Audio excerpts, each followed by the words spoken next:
Arcade Heroes.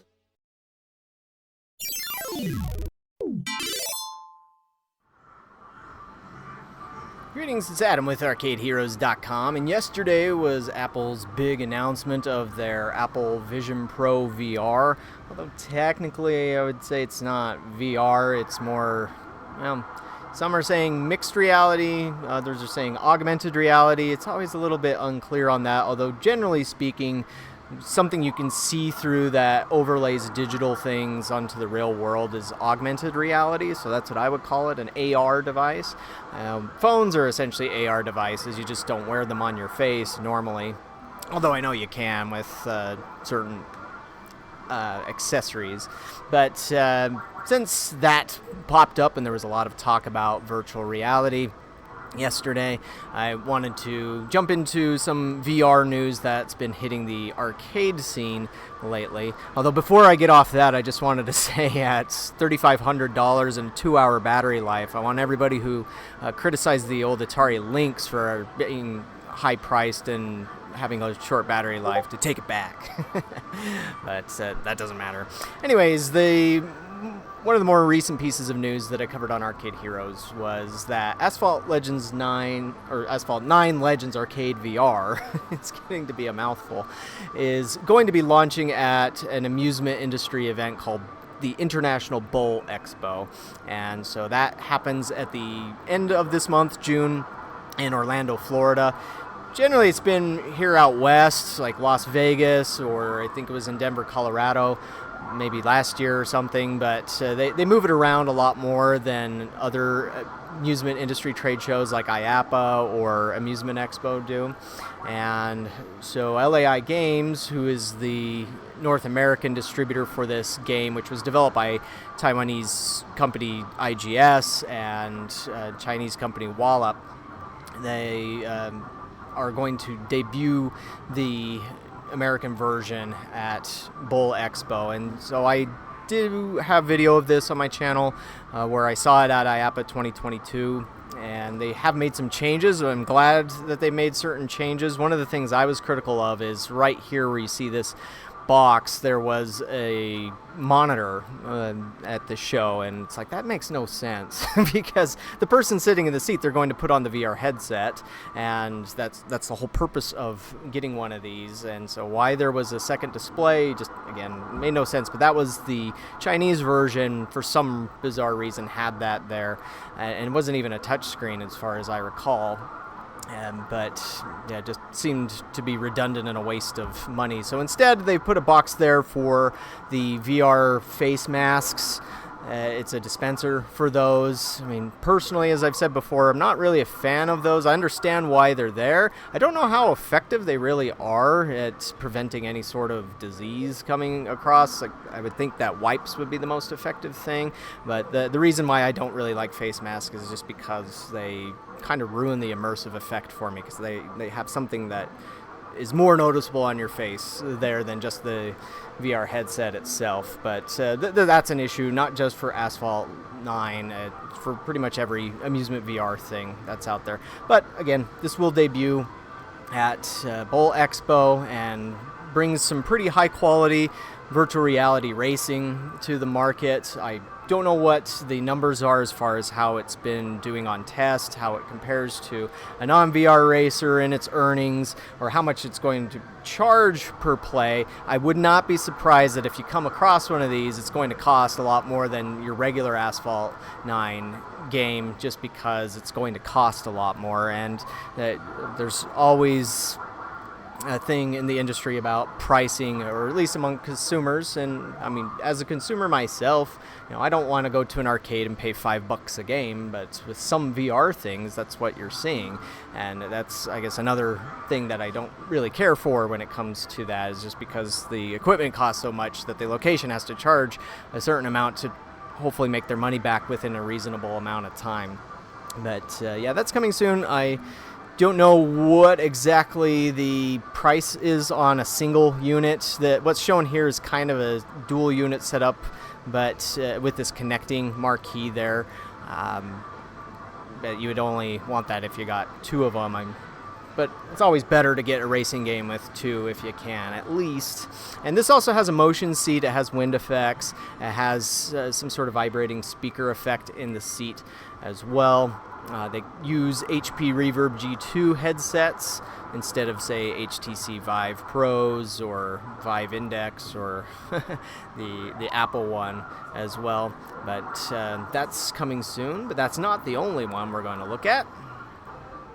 We also have Raw Thrills ramping up their VR developments, or VR arcade developments, with some games that are currently on test. Now, before I really jump into these, just to highlight this disclaimer that I put at the top of every location test post now, and if you're not familiar with what a location test is, this is the beta test for the arcade industry, where a developer will take a game that they've worked on, where they feel that it's at a point where it's playable in public, and they'll put it out on location and just see how it does. And usually the developers will also stick around the location, hang around and observe people playing. Sometimes they'll get feedback from people to see what they really thought about it. They'll look at earnings data, all that stuff, to know if it's really going in the direction that it needs to, so that it's a viable product.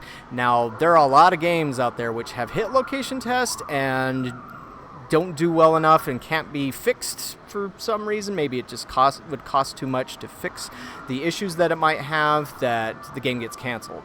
But also another thing that pretty much always happens with anything seen on test is that the game cabinet changes, the game software definitely changes, and so just what you're seeing here, don't make a final judgment on it, just because it could be entirely different by the time it hits mass production, if it does at all. But that all said, and thanks to Jay Devi for his eagle eye in finding pictures of these out there. I would not have come across these otherwise, but as always, he's got the best eyes for finding games on test. Our first game to look at would be King Kong of Skull Island 2. And now, I did reach out to Raw Thrills. I always do, just to make sure that at least it's legit. It's their policy to not comment on anything that's on test that hasn't been announced yet, and so they won't necessarily confirm nor deny any details that I ask. I still ask, since I should, but I know they won't answer, and that's okay. Just, again, I like to make sure that these things are legit, especially in the age of AI. I don't want to get anything out there that's, AI generated and actually doesn't exist. Now, looking at the background of the image there, it almost looks like there might be something to do with under the sea. That looks kind of like seaweed on the left-hand side, and something that might be a sunken pirate ship on the right-hand side, but I mean, I'm not a King Kong connoisseur. I don't know a whole lot about it. I mean, I've seen a film or two, more of the modern ones, but I don't know any of them that might involve that.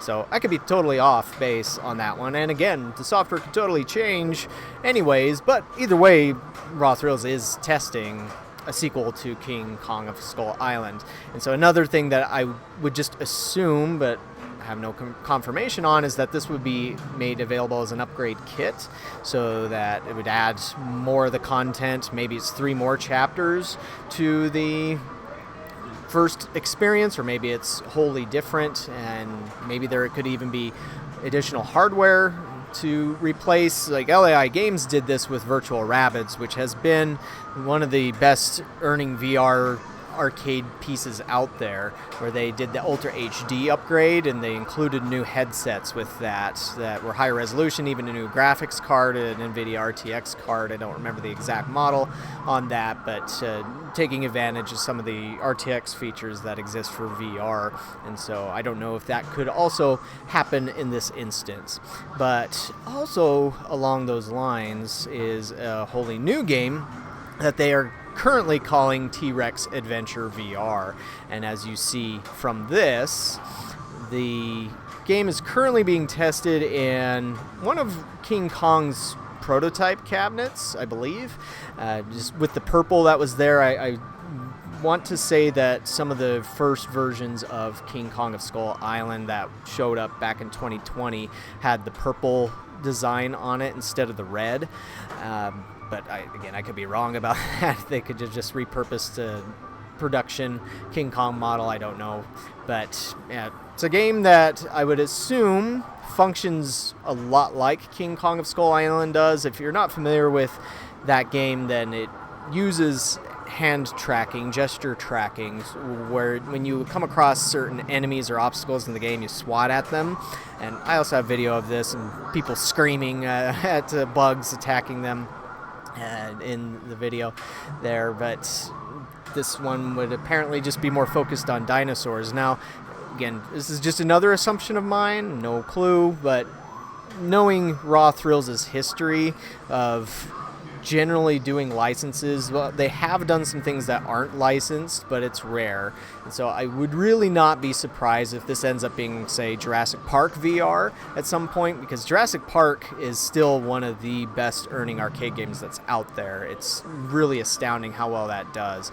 And if they brought that license to VR, then that could be the thing that really helps break, you could say, Virtual Rabbids' hold on the VR amusement or VR ride niche business within the industry, because again, like I said, that's always been the dominant force that when I've seen earnings, and even some locations that have, say, a King Kong and a Virtual Rabbids seems to edge out. But again, I have not seen earnings from everywhere. There could totally be places where King Kong edges out Rabbids already, but if you have Jurassic Park attached to this, then it's going to make tons of money.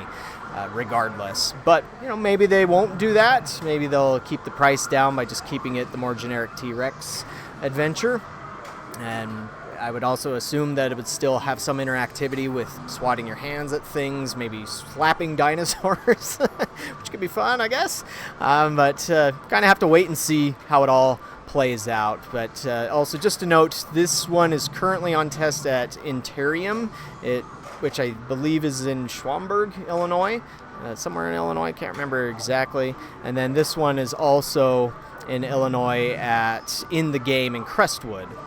And so, of course, Illinois is Raw Thrills' backyard, so that's where it's no surprise when you come across test games that are there.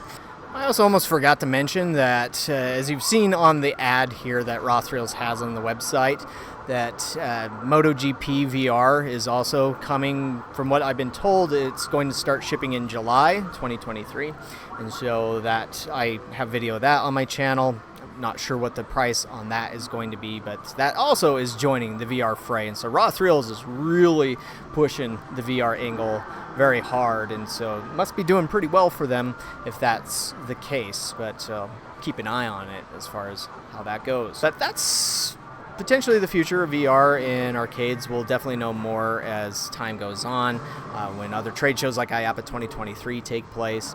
Do you have any interest in any of the 3 games that I mentioned? Let me know. Comment below whether you like VR or not. And also, as I recently announced, or just the other day, rolled out on the site, we now have memberships on Arcade Heroes, the channel here, so you can sign up for fun perks. There's 3 different tiers to fit what you might like there, and I'm doing what I can to make it worth your money. And thanks to those who have already signed up. Since we're still low on how many people have signed up, I'll throw their names here at the end of the video. But again, thank you for subscribing, even if you haven't signed up for a membership. But extra thank you to those who have signed up to become members. But thanks for watching this one. We'll catch you on the next video.